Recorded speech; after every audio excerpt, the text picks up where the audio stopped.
two simultaneous financial scandals in the banking system right now. And I think when you put them side by side, they tell a story about the institutional fragility that goes far beyond individual incidents. And Kusum, what I want you to address is a systemic question, not specifically why did this happen, but what does it say about the Sri Lankan institutional infrastructure that two significant financial frauds can happen, one inside the Treasury and one inside a listed commercial bank, in the same month that the country is trying to demonstrate to the IMF and the world that its governance has fundamentally changed. So you mentioned the institutional fragility there. So this is the problem that this is a failure of institutional reform, because the PDMO was basically formed to conform to best practices, because they didn't want the monetary policy, the central bank manages monetary policy. They don't want the central bank to also be involved in debt management, right? The administrative process of debt.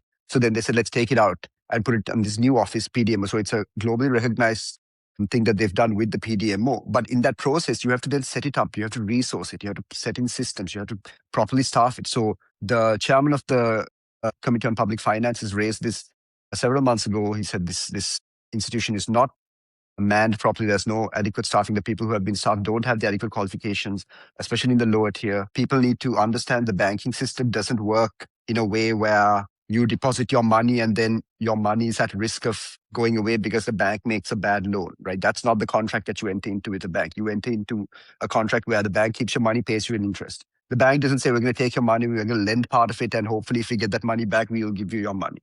So by contractually, your money should be safe. Bank runs in the modern financial sector are extremely rare. And the chances of a bank run leading to a collapse is very minimal in a well-regulated financial sector like Sri Lanka. And Sri Lanka's, I know I just said that, I heard the words coming out of my mouth, but yes, Sri Lanka's banking sector has traditionally been extremely well-regulated. It's one of Sri Lanka's premier sectors.